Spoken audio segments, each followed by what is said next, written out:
Lantai 4 Jalan Gajah Mada 84-86 Semarang. 94.9 Good News FM, Good News for the Family. Selamat siang, good selamat di mana saja Anda berada. Senang banget saya Indi bisa kembali hadir menjumpai Anda di kesempatan siang hari ini dalam program Zona Bisnis. Seperti janji kami ya, tadi pagi bahwa kami akan menghadirkan obrolan langsung bersama dengan salah satu konsorsium kami, Pastor Budi Hidayat yang sudah terhubung melalui aplikasi Zoom. Saya mau sapa dulu beliau. Selamat siang, Pastor Budi. Selamat siang, Indi. Apa kabar? Baik, sehat luar biasa, Pastor. Pastor, apa kabar? Baik, sehat. Puji Tuhan. Aktivitas, Pastor? Padat. FGF dan pengembalaannya. Ini lupaan terus kalau mau tanya ini. Padahal ini penting juga buat informasi gitu. Silakan, Pastor. Apa? Pertanyaannya apa? Kabarnya FGF. Oh, kabarnya. Ya. Penggembalaannya. Padat. Tapi juga nggak terlalu padat juga. Karena memang kita berusaha untuk tidak terlalu banyak kegiatan. Sehingga kita bisa fokus kepada beberapa hal. Sedikit hal yang penting gitu. Ya. Jadi, ya, itulah. Oke, baik. Senang banget kalau lihat kultur dari setiap kali Pastor menyampaikan kultur yang dibiasakan di IFJF ini juga beberapa pasti punya ciri ya Pastor ya, dan ini memang selalu menarik untuk beberapa orang yang memang suka dengan kultur ini bisa bergabung di IFJF juga. Terima kasih. Baik, Pastor, siang hari ini kita ngobrol seputar Heartitude. Saya sih ngulik dari temanya Pastor ya. Ya. Senang banget. Senang dengan istilahnya, Pastor. Ini baru nemu ini kayaknya. Makanya saya tertarik nih. Heartitude. Nah, ini dia. Sebenarnya acara kita ini zona bisnis kan? Yes, Pastor. Nah, ada satu ajaran Tuhan Yesus itu mengatakan gini, adalah kamu cerdik seperti ular dan tulus seperti merpati. Ini ajaran Tuhan Yesus loh ya. Yes. Nggak kebalik ya, Pastor ya? Nggak kebalik apa enggak boleh ya? Kebalik ya, Pastor ya? Oh, nggak boleh kebalik ya. Tadi saya nggak kebalik kan? Nggak, Pastor. Soalnya ini pertanyaannya nggak boleh kebalik karena yang ada di dunia ini sometimes kebalik-balik gitu loh, Pastor. Soalnya jam 14 ini lumayan berat. Betul. Jam kritis ya, Pastor ya. Ya, jadi ya kalau agak krik-krik ya mohon maaf. Cerdik seperti ular, tulus seperti merpati. Ini ajaran Tuhan Yesus ya. Artinya ini bukan salah satu ya. Tuhan Yesus mengajarkan kita cerdik seperti ular dan tulus seperti merpati. Nah, kalau kita bawa ini ya, artinya begini. Ini kan identitas dan sikap yang Tuhan Yesus mau kita bawa dimanapun kita berada, termasuk di marketplace. Yes. Jadi kalau ini para pengusaha begitu ya, atau para business people atau marketplace leader, ya kalau saya membahasakan hendaklah kamu di dalam pekerjaanmu, ya kan, kamu cerdik seperti ular dan tulus seperti merpati. Yes. Nah, memang kadang-kadang kita sulit untuk bisa mengerti, terutama bagian yang pertama, bagaimana cerdik seperti ular dan sebagainya. Cuman mungkin bahasa yang gampang kita mengerti ya, Indi. Yang pertama adalah kamu itu punya kompetensi. Cerdik seperti ular gitu ya, punya kompetensi yang diakui oleh dunia. Dan jelas di dunia ini ya, bahasa yang bisa dimengerti oleh dunia adalah bahasa kompetensi. Betul, iya. Nah, kadang-kadang, bukan kadang-kadang sih, kalau dunia itu sebenarnya mereka tidak melihat bagian kedua, hanya melihat kompetensi seseorang. Makanya nggak heran ya, kadang-kadang kita menjumpai di dunia, di marketplace begitu ya, orang nggak peduli dengan cara hidupmu, yang penting kamu deliver pekerjaanmu. Itu sering, ya kan? Nggak pedulilah cara hidupmu gimana, kamu keluargamu bagaimana, kamu kalau malam pulang jam berapa, perusahaan nggak mau tahu. Yang penting you deliver apa yang jadi tugasmu gitu. Jadi bahasa dunia memang kompetensi. Makanya Tuhan Yesus mengatakan untuk kita ini bisa menjadi pengaruh di dunia, kita juga harus ngerti bahasanya ini dan main dengan bahasanya dunia, kompetensi. Ya. Makanya anak-anak Tuhan, orang-orang Kristen juga, ya kita harus punya kompetensi yang diakui dunia karena itu bahasa yang dimengerti oleh dunia. Jadi kita mau khotbah seperti apapun, ya kalau kita ngomong di marketplace nih, kalau hari Minggu ya di gereja ya beda. Tapi kalau kita di marketplace, you mau khotbah apa aja, tapi misalkan prestasi kerjamu jelek, misalkan ya bisnismu tidak kompetitif di dunia bisnis begitu ya, itu kalau kata Amsal ya, hikmat orang miskin tidak didengar. That's a fact of life. Oke, fakta kehidupan. Maka kita harus cerdik seperti ular, punya kompetensi yang diakui dunia, karena itu bahasa yang dimengerti oleh dunia. Sebaliknya, kalau kita ini punya kompetensi yang dicari oleh dunia, ya, nah disitulah kemudian kita itu bisa menggunakan itu sebagai panggung kita untuk menyampaikan Injil, dan kemudian kata-kata kita itu akan didengarkan oleh dunia. Kurang lebih gitu. Yes, saya Setuju sepakat ya? sama Pastor dulu karena teman saya juga pernah ngomong kayak gitu tuh Pastor. Wah, Iya. kalau belum punya apa-apa tuh kayaknya nggak bisa ngomong kayak gitu Pastor. Apa didengerin? Tapi benar juga kalau misalnya ini kaitannya dengan kompetensi tadi ya Pastor ya. Kalau Ya. belum punya sesuatu yang kapasitasnya lebih atau sepertinya dia tuh siapa sih? Misalnya begitu ya. Atau apa yang dia bisa kayak gitu tuh kayak nggak bisa ngomong kata dia begitu. Teman-teman Ya. saya sempat ngomong kayak gitu dan saya dengerin sempat sepakat juga. Iya ya benar juga kalau di siang hari ini Pastor jelaskan cerdik itu artinya adalah kita memperbesar kapasitas kita sehingga ya at least kompetensi kita muncul gitu ya Pastor ya. Ya. Siap. Nah, tapi kan ajaran Tuhan Yesus mengatakan bukan cuma itu, kita juga harus tulus seperti merpati. Nah, saya Ya. kira ini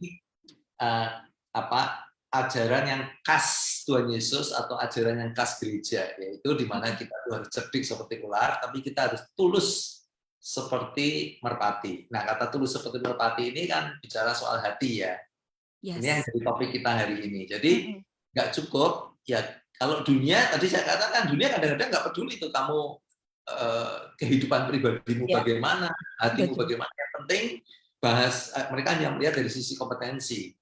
Nah, kita juga nggak boleh hanya itu. Kalau kita hanya itu ya kita nggak ada bedanya dengan dunia. Tuhan Yesus mengajarkan kita dalam diri kita ini harus dua-duanya. Cerdik seperti ular dan tulus seperti merpati. Cerdik seperti ular bicara soal kompetensi, tulus seperti merpati bicara soal hati. Nah, itu yang menjadi topik kita hari ini, Indi. Ya, nah ini menarik ya. Kalau ngomongin hati itu kan memang sesuatu yang tidak terlihat ya, Pastor ya. Kayak Tuhan juga tidak terlihat kan. Makanya hal-hal yang tidak terlihat itu sering terabaikan kalau ini bilang. Ya. Kayak kita sedang beres-beres sesuatu itu kan kalau nggak kelihatan nggak bakal diberesin juga. Yang kelihatan di meja diberesin kayak gitu tuh. Nah, ini masalahnya bagaimana pastor menjelaskan supaya orang juga bisa memperhatikan kita sebagai terutama nih buat Good News Family semua yang saat ini kita sebagai orang percaya ya pastor ya, kita juga di dunia ini memang kita sedang mencangkul dan bekerja kayak gitu ya, mau nggak mau kita juga ikut rule-nya di sini, tetapi kita juga harus melibatkan hati juga pastor ya, kombinasi ini harus identik dalam diri kita gitu kan. Nah, how to-nya nih pastor, hal-hal apa yang mungkin bisa jadi pengingat baik buat kita, tapi penting banget. Silakan. Ya, jadi kita sepakat ya. Jadi kita juga harus bahasa kita di dunia ini bahasa yang bisa dimengerti dari mereka, tapi nggak sampai di situ. Kita punya nilai yang lain yang juga harus melekat bersama-sama, yaitu tulus seperti merpati. Tadi saya katakan hati ya. Dan ini ajaran Tuhan Yesus ini menurut saya luar biasa. Ya, harus cerdik seperti ular, tapi juga tulus seperti merpati. Hal yang tidak dimiliki oleh dunia. Nah, kalau soal hati ya, yang pertama pure heart, yaitu hati yang tulus. Ya, kebetulan namanya istilah yang digunakan hati yang tulus, pure heart. Amsal mengatakan keep your heart pure. Jagalah hatimu dengan segala kewaspadaan. Bahasa Indonesianya keep your heart pure. Jadi yang pertama hati yang pure ya, murni, yang tulus gitu ya. Jagalah hatimu murni karena dari situlah berasal hal-hal yang penting dalam kehidupan. Amsal 4 ayat 23 ya. Nah, hati yang murni atau hati yang suci ini di dalam bahasa Grekanya digunakan kata kataros. Kata kataros ini artinya dimurnikan dengan api, atau juga bicara soal anggur yang carang-carangnya dibersihkan ya, di pruning, apa ya bahasa Indonesianya apa tuh ya, carang anggur dibersihkan tuh ada istilahnya sih, supaya bisa berbuah lebih banyak, jadi dibersihkan supaya bisa berbuah lebih banyak. Kemudian kataros itu artinya juga bebas dari percampuran, bebas dari percampuran ya. Jadi saya selalu memberikan ilustrasi yang gampang diingat. Kalau misalkan kita membeli sebotol air mineral begitu ya, tulisannya begini, 99 air gunung atau air apa sih, air biasanya menggunakan istilah air gunung atau air apa begitu ya. Terus 1% air comberan. Kira-kira mau beli nggak kamu? Nggak ada yang mau beli gitu. Kenapa? Nggak ada percampurannya 1%. Nah, kata ros, kata murni dalam Amsal 4 ayat yang ke-23 tadi, ayat yang sering kita bacakan, jagalah hatimu dengan segala kewaspadaan. Kata ros dalam perjanjian baru ya, kata Grekanya itu berbicara tentang tidak ada percampuran sedikit pun di dalam hati kita. Jadi ketika Tuhan mengatakan milikilah hati yang tulus, ya yang pertama artinya Tuhan mau hati kita itu tidak ada percampuran. Ingat, ini kita sedang bicara soal marketplace ya, ini ya. Yes, kompromi ya Pastor ya dalam hal ini mungkin ya. Nah, kalau kita ngomong ini di hari Minggu ya semua kayak malaikat ya kan, tapi ini ya, betul. Nah, kalau kita ngomongnya ini di marketplace ya, ini peperangan yang setiap hari harus kita hadapi dalam kehidupan kita. Tapi Tuhan Yesus mengatakan memang kamu tetap harus cerdiknya seperti ular, tapi jangan lupa ya, at the same time kamu harus menjaga hatimu supaya tulus seperti merpati. Jadi hati yang murni atau hati yang pure tadi berbicara tentang hati yang seutuhnya didedikasikan kepada Tuhan, tidak ada percampuran ya, tidak ada kompromi dalam hati kita ya. Max Lucado itu mengatakan to have a pure heart we must submit all thoughts to the authority of Christ. Jadi gimana sih caranya kita ini dalam hidup, dalam pekerjaan, dalam sehari-hari di marketplace ya, kita ini bisa menjaga hati kita tulus, yang tadi dikatakan ya, hati yang tidak ada percampuran. Max Lucado mengatakan kamu harus menyerahkan pikiranmu kepada otoritas Kristus ya, menyerahkan, you must submit all thoughts ya, pikiran-pikiranmu to the authority of Christ ya. Atau Amsal 119 ayat 9 yang sering di-quote juga ayat ini mengatakan how can a young person live a pure life? Bagaimana seorang muda menjaga hatinya, hidupnya murni by obeying your word, dengan menjaganya sesuai dengan firman-Mu dalam bahasa Indonesia ya. Jadi nah, ketika kita itu punya hati yang murni tadi, artinya apa? Kita itu, hati kita tidak ada yang perlu kita sembunyikan dari Tuhan. Yes. Ketika hati kita murni, tidak ada yang perlu kita sembunyikan dari Tuhan ya. Nggak ada yang perlu kita sembunyikan dari Tuhan. Nah, dan Tuhan itu disenangkan yang pertama dengan hati yang murni. Yang kedua ya, kalau kita kembali kepada Tuhan Yesus tadi mengatakan cerdik seperti ular, tulus seperti merpati ya. Yang pertama hati yang apa namanya, yang tidak ada kompromi. Yang kedua adalah hati yang sincere. Jadi kalau saya bahasa Indonesianya ini agak apa ya, agak kebalik-balik begitu ya. Tapi bahasa Inggris saya gunakan bahasa Inggris. Yang pertama tadi pure heart, hati yang murni. Yang kedua itu sincere heart, hati yang tulus ya. Jadi bahasa Indonesianya sama tulus, sama tulusnya. Tapi bahasa Inggrisnya itu ada pure heart. Yang kedua ini adalah sincere heart. Sincere itu tulus ya, nggak punya udang di balik batu gitu loh, nggak punya apa, dari depan kelihatannya baik, tapi ternyata nusuk dari belakang, menjegal dari Ya. Heeh. belakang. Mm-mm. Nah, gitu. Jadi sincere, artinya itu tulus gitu ya. Nah, hati yang tulus itu bahasa aslinya adalah digunakan kata haplotes, haplotes ya. Eh, apa namanya? Artinya itu not self-seeking, nggak mencari kepentingan diri sendiri, bicara soal free from pretense and hypocrisy, Mm-mm. bebas dari kepura-puraan dan kemunafikan. Ya, jadi ya apa bahasa Inggris ini cukup menjelaskan pada kita hatinya itu sincere gitu ya, tulus. Terus, Tulus apa? Sincere. Sincere itu nggak ada kemunafikan, nggak ada kepura-puraan ya. Jangan kita di depan kayaknya iya iya tapi di belakang enggak, apa iya, iya namanya, sama enggak ya, Pastor. iya betul, kemudian menusuk dari belakang, Iya. Mm-mm. menjegal dan lain sebagainya ya. Makan teman sendiri misalkan begitu ya. Iya, betul. Nah, hati yang tulus, yang sincere ini adalah hati yang tidak punya niat mendapat keuntungan dengan mengorbankan orang lain atau mencelakakan orang lain. Saya ulangi ya, sincere heart adalah hati yang tidak punya niat mendapatkan keuntungan buat saya, tapi dengan mengorbankan orang lain atau mencelakakan orang lain. Mungkin bahasa yang kita lebih kenal itu licik gitu ya. Betul. Orangnya licik gitu. Nah, Mm-mm. ini lawan katanya sincere heart ya. Sincere heart itu nggak punya agenda yang tersembunyi. Nah, ingat ya, ini kita sedang ngomong apa sih? Sedang berbicara tentang bagaimana kita di dunia bisnis, misalkan ya, di marketplace, itu kita bisa menjalankan apa yang Tuhan Yesus katakan, hendaklah kamu cerdik seperti ular, tapi tulus seperti merpati. Tadi yang pertama kata tulus digunakan bahasa Inggrisnya adalah pure heart, yang kedua adalah sincere heart. Sincere heart tadi hati yang tidak punya niat mendapatkan keuntungan dengan mengorbankan orang lain atau mencelakakan orang lain. Ya. Nah,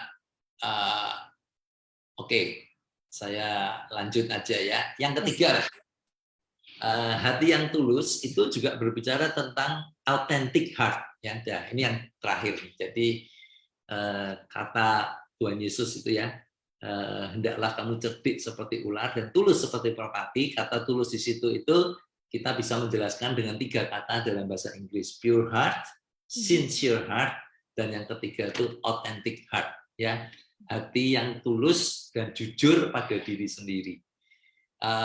Mazmur 78 ayat 72 mengatakan yang menggembalakan mereka dengan ketulusan hatinya dan menuntun mereka dengan kecakapan tangannya. Amplified Bible mengatakan David shepherded them according to the integrity of his heart and guided them with his skillful hands. Ya, jadi Daud ini menggembalakan domba-domba. Kita membayangkan sebentar lah ya, Daud menggembalakan domba-domba di padang, nggak ada orang. Tapi Daud mengatakan walaupun tidak ada yang melihat, aku tetap menggembalakan mereka dengan baik. Karena apa? Bukan karena takut ada yang melihat, tetapi karena aku punya integritas dalam hatiku. Nah, itu yang Tuhan mau ada di dalam hati kita, ya kan? Dalam dunia bisnis, yang pertama punya pure heart, nggak ada percampuran. Yang kedua sincere, nggak punya niat jahat atau tidak licik, gitu ya. Yang ketiga authentic, punya integritas. Ada yang melihat, nggak ada yang melihat. Daud cara menggembalakannya sama. Nah, ini kan pertanyaan ya buat kita dalam kita bekerja. Kalau ada orang yang melihat dan tidak ada yang orang melihat, apakah cara kita kerja sama, apakah kita melakukan hal yang sama, apakah cara hidup kita sama, ya. Nah, jadi kata authentic heart itu berbicara seperti ini ya, orang yang tidak munafik tadi katakan. Jangan sampai seperti Matius 23:28 itu mengatakan di sebelah luar kamu nampak benar di mata orang, ya. Tetapi di sebelah dalam kamu penuh kemunafikan dan kedurjanaan. Ya, semoga ini tidak menjadi gambaran dari banyak kehidupan orang Kristen ya kan, taunya baik, taunya apa? Orang Kristen yang baik kalau minggu ke gereja, bahkan pelayanan di gereja, tapi ternyata penuh kemunafikan dan penuh kedurjanaan, kata Matius 23 ayat 28 ya. Nah, ketika seseorang hidup dalam kemunafikan dan kepura-puraan, sebenarnya orang pertama yang ditipu adalah dirinya sendiri. Jadi orang yang hidup dengan authentic heart ini, hati yang tulus dan jujur pada diri sendiri, membuat kita dapat menerima ketidaksempurnaan, kekurangan diri sendiri, dan kita dapat hidup berdamai dengan diri sendiri. Jadi kembali ya ini tiga hal ini dimulai dari Tuhan Yesus ya. Berpesan kepada kita untuk kita itu cerdik seperti ular. Ini bahasa yang dimengerti oleh dunia, tapi juga kita itu tulus seperti merpati. Ya, nah kata tulus itu didefinisikan dengan 3 kata. Yang pertama pure heart, yang kedua sincere heart, yang ketiga adalah authentic heart. Ya, dan doa saya supaya kita semuanya bisa memenuhi apa yang Tuhan Yesus ajarkan kepada kita, terutama di dunia marketplace, supaya kita itu cerdik seperti ular dan tulus seperti merpati. Gitu, Indi. Oke, Pastor, by the way, kalau misalnya bisa nggak sih Pastor kita semua ini memenuhi harapan yang Tuhan inginkan ya? Kombinasi tadi yang disarankan Pastor adalah cerdik seperti ular, tulus seperti merpati. Tapi pasti bisa ya, Pastor? Ini kalau ditanya bisa apa enggak bisa, kecuali by His grace. Ya, yes. Ya. Siap. Pastor, ini ada yang bergabung, boleh ya? Pertanyaan. Oke. Sila, sebentar. Ini. Nah, ini. Oke. Nah, selamat siang Mbak Indi dan Pastor Budi. Di dalam pekerjaan, ada seorang teman melihat karyawan yang bekerjanya tuh seenaknya sendiri. Bahkan terlihat oleh mata teman-teman dan bos. Tetapi malah dianggap oleh bos bisa bekerja dengan baik. Apakah kita melihat sebagai anak Tuhan boleh iri atau sikap kita harus bagaimana? Ya, saya kira ini hal yang wajar ya, wajar di dunia maksudnya. Ya, dunia itu ya memang seperti itu. Penuh ketidakadilan, penuh kemunafikan, penuh kepura-puraan, ya kan? Orang yang kerja jujur dan baik belum tentu dihargai.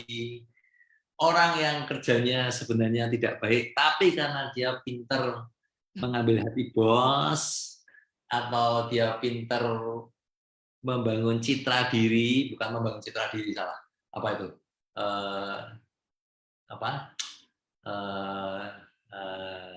Citra, apa namanya itu ya? Pencitraan. Jadi disayang bos gitu kan. Memang dunia seperti itu. Nah, sekarang pertanyaannya sikap kita sebagai anak Tuhan gimana? Oke. Kalau Alkitab kan mengajar kepada kita ya, jangan sampai kita itu balok di seberang lautan kita lihat, balok di depan mata, Pastor. Kalau yang di seberang lautan apa? Yang sumber titik ya. Ya, intinya kita nggak perlu memperhatikan kesalahannya orang lain. Ya, lebih baik kita melihat diri kita sendiri ya kan, apakah kita sudah sempurna juga gitu ya. Jadi poin saya, sebelum kita melihat orang lain, mendingan kita melihat diri kita sendiri. Itu sikap kita yang pertama. Sikap kita yang kedua sama, nggak peduli orang lain bagaimana, kita memenuhi ajaran Tuhan Yesus untuk kita cerdik seperti ular dan tulus seperti merpati, ya kan? Artinya ya kita memberikan kompetensi kita, itu bahasa yang dikenal dunia, tapi juga kita menunjukkan identitas kita sebagai anak Tuhan melalui ketulusan hati kita. Nah, gini ya, hari Jumat Sabtu ini kebetulan kita ada tamu, namanya Edward Juhadi. Jadi kalau yang pernah nonton film Cek Toko Sebelah itu, Edward Juhadi itu yang main jadi Aming yang gendut dan pakai rambut yang. Oke, ya. Hari Jumat ini dia bicara tentang work hard or work smart ya. Kerja keras atau kerja smart ya. Jadi ini memang ditujukan kepada anak-anak muda yang sedang merintis karier begitu ya, untuk menghadapi situasi seperti yang dituliskan yang di pertanyaan ini, karena ini situasi yang gampang kita jumpai sehari-hari ya. Dia bicara soal sepertinya itu. umum Hari ya Pak Jumat. Sri ya, rata-rata seperti ini ya Pak Sri ya. Kalau hari Sabtunya dia akan bicara tentang bagaimana kita tuh menulis jurnal untuk diri kita sendiri, karena dari situlah kita tuh mengekspresikan diri kita. Jadi dia judulnya adalah menulis untuk mengenal diri. Jadi kita itu menulis, tapi sebenarnya dengan kita menulis itu kita lebih mengenal diri kita sendiri. Jadi dua acara ini bagus. Kalau Anda ingin mendapatkan informasinya bisa cek di Instagram IJF Semarang atau di app-nya IJF Semarang. Tapi khususnya acara yang hari Jumat malam itu bersama Edward Juhadi itu menjawab pertanyaan itu. Nah ini yang sebenarnya tadi kenapa saya bicara soal Edward Juhadi. Dia salah satunya dia mengatakan begini ya. 90% bos di dunia itu tidak sebodoh yang kita kira. Artinya 90% bos di dunia itu tahu mana karyawan yang kerja dengan baik, mana yang tidak bekerja dengan baik. 90% bos di dunia tahu bagaimana mengganjar karyawan yang baik dengan gaji yang bagus dan tidak mengganjar karyawan yang jelek dengan kenaikan karier yang bagus misalkan begitu ya. Ya memang ada 10%, tapi sedikit bos yang seperti dikatakan tadi ya, lihat anak buah yang geblek tapi malah disayang dan dinaikin gaji itu sedikit ya, lebih banyak bos yang waras. Ya artinya ya kita sebagai anak-anak Tuhan ketika kita benar-benar memberikan kompetensi kita, kemungkinan besar bos-bos kita pun akan melihat dan akan menghargai dengan mengganjar kita dengan kenaikan gaji, dengan promosi dan lain sebagainya. Ya. Sebagian besar bos itu bos yang mengerti bagaimana membedakan anak buah yang baik dan yang tidak baik. Itu kata Edward Juhadi. Ya. Kalau saya mau dengan dia lebih lanjut, ikut acaranya Edward Juhadi. Iya nih, jadi jawabannya ya. Jadi angin segar, jadi air sejuk juga nih. Paling tidak ada penghiburan ya. Hopefully menjawab pertanyaan, dan kalau mau tahu lebih lanjut bisa ngikutin Jumat Sabtu ya Pak Sri ya? Jumat dan Sabtu. Jumat itu yang judulnya Work Hard or Work Smart, Jumat malam. Kalau Sabtu itu jam 10 pagi itu menulis untuk mengenal diri. Oh itu bagus loh, kalau misalnya Good Family mau bergabung boleh ini ya. Pastor satu lagi ya. Menarik sekali kalau ngomongin tentang hati yang murni. Nah, kebanyakan orang, Pastor, berbuat sesuatu yang baik agar terlihat jadi something or someone di mata orang. Nah, bagaimana agar kita tidak terjebak hal tersebut dan tidak bergeming segala pendapat miring orang di luar? Terima kasih. Sorry, bisa diulangi? Yes, kebanyakan orang nih, Pastor, berbuat sesuatu yang baik agar terlihat di mata orang. Agar terlihat jadi something atau someone di mata orang. Bagaimana agar kita tidak terjebak hal tersebut dan tidak bergeming tentang segala pendapat miring orang di luar. Silakan Pak. Ya, very good question ya. Jadi gimana supaya kita itu melakukan sesuatu itu tulus, nggak hanya dilihat orang.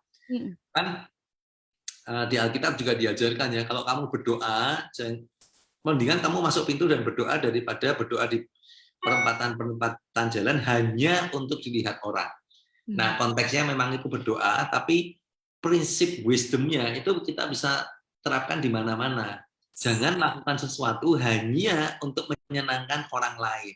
Lakukanlah sesuatu untuk memuliakan Tuhan, lakukan sesuatu untuk mengekspresikan identitasmu sebagai anak Tuhan, lakukan sesuatu untuk menjalankan keyakinan imanmu, lakukan sesuatu yang sesuai dengan nilai yang kamu percaya, tidak hanya oleh karena dilihat orang. Ya, ingat kan? Jadi konteksnya ayat itu memang tentang doa, tapi wisdomnya itu bisa kita praktekkan di banyak bidang, terutama sesuai dengan pertanyaan ini. Nah, yang pertanyaan kedua kan gimana kita itu tidak bergeming atas perkataan orang ya.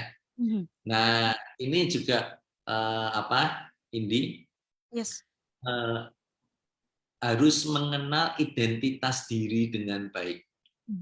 Ya, orang yang mengenal identitas diri dengan baik, tahu siapa dia. Maksudnya yang pertama, menyadari bahwa kita ini orang berdosa, orang yang punya banyak kelemahan, dipungut oleh Tuhan Yesus, ya, ditebus oleh Dia, dan dipulihkan menurut citra dan gambar Allah. Nah, kalau kita berangkat dari situ, maka kita tuh jadi orang yang secure, ya. Kecuali kalau kita berangkatnya mengatakan saya orang baik. Nah, kemudian ketika ada orang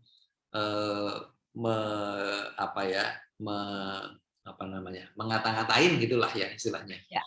Maka ya kemudian kita akan tersinggung karena saya percaya saya orang baik. Tapi kalau kita berangkatnya dari menyadari kita ini sebenarnya adalah sampah yang dipungut oleh Tuhan Yesus, ketika orang mengatakan kamu sampah, ya kita mengatakan ya benar gue. Nek masih dipungut oleh Tuhan Yesus gitu kan. Aman ya Pastor jawabnya ya. Jadi jawabnya tuh aman, nggak pakai sakit hati, nggak pakai luka, nggak pakai apa ya. Tetapi jawab aja ya sudah kayak gitu ya. Ya kamu benar, memang saya sampah dipungut Tuhan Yesus. Nah, maksud saya kita tuh jadi orang yang kemudian mengenal diri sendiri. Ya, bahwa setiap orang punya kelebihan, setiap orang punya kekurangan, sehingga apapun yang istilahnya tadi yang nggak bergeming dengan perkataan orang, ya ketika kita itu mengenal diri kita, ya kita itu nggak gampang tergoyahkan identitas kita oleh karena perkataan-perkataan orang lain gitu. Gitu Indi. Aduh ya ampun. I get it, Pastor ya. Saya nggak pernah kepikiran tadi yang disampaikan Pastor bahwa tentang doa itu ternyata deep voice banget ya.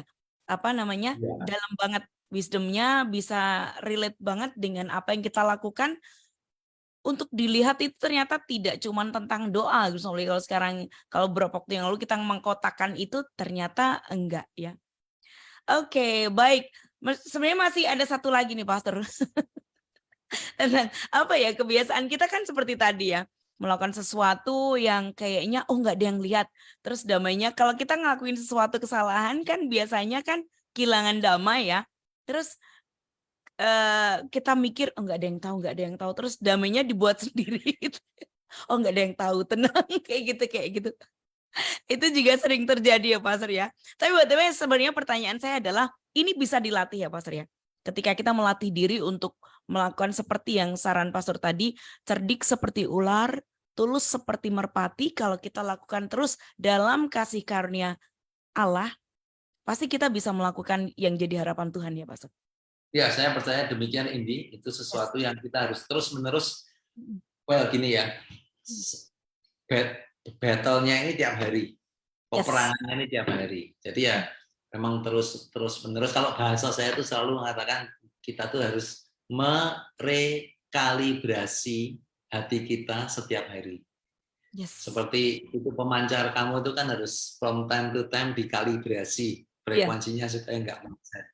Sama hati kita ini, tapi kalau pemancar itu setahun sekali, kalau hati kita ini harus setiap hari ini, karena ya peperangannya setiap hari, makanya ya saat teduh di pagi hari, ya kan, baca firman sebelum berangkat kerja, jadi habit dalam hidup kita, ya itulah caranya kita mengkalibrasi hati kita setiap hari ya, karena ya saya menyadari ini peperangannya itu setiap hari gitu ya, kalau kita nggak kuat-kuat ya kita bisa kalah di dalam peperangan ini gitu. Makanya ya perlu kita tuh mengkalibrasi hati kita setiap hari. Kalibrasi hati setiap hari. Pastor, closing statement. Molor dikit saya bahagia kalau molor gini, Pastor. Lebih banyak materi yang disampaikan. Closing statement, Pastor, silakan. Tuhan menaruh kita di marketplace, ya siapapun Anda, pengusaha, karyawan, ya dokter, guru. Saya percaya semuanya punya purpose, ya kan? Dan Tuhan mau kita bersinar. Kalau bahasa saya tuh kita jadi orang yang tegar. Maksudnya tegar itu menjadi terang dan garam dunia. Mantap. Nah, jadi ya memang salah satunya yang hari ini kita belajar adalah ya kita mengatakan ketika kita itu ada di marketplace itu kita seperti domba di tengah serigala, itu faktanya. Dan bagaimana kita bisa menang di sana? Tuhan Yesus mengajarkan kita cerdiklah seperti ular dan tuluslah seperti merpati. Jadi ya saya tahu ya ini seperti orang itu ya, kalau orang berangkat misi, kita doakan mau misi ke Kalimantan, misi ke mana Papua atau misi ke luar negeri. Sebenarnya hal yang sama setiap hari kita berangkat kerja, kita tuh sama seperti sedang berangkat misi gitu ya. That's our mission gitu. Itu misi kita ada di sana menjadi terang dan jadi garam, terutama menghidupi identitas kita, dan Tuhan Yesus sudah memberikan cara yang luar biasa untuk kita cerdik seperti ular dan tulus seperti merpati, menyatakan identitas kita sebagai anak Tuhan. Oke, baik. Pastor, thank you banget, bold. Dapat banyak banget ya. Goodness Family, kami selalu berharap dari obrolan singkat kami bersama dengan Pastor Budi siang hari ini belum jadi sesuatu yang bermanfaat untuk Anda. Saya Indi dan juga Pastor Budi untuk Good News FM. Bisa Good News for You at 94.9 Good News FM, Good News for the Family. Thank you, Pastor. Berkati, thank you.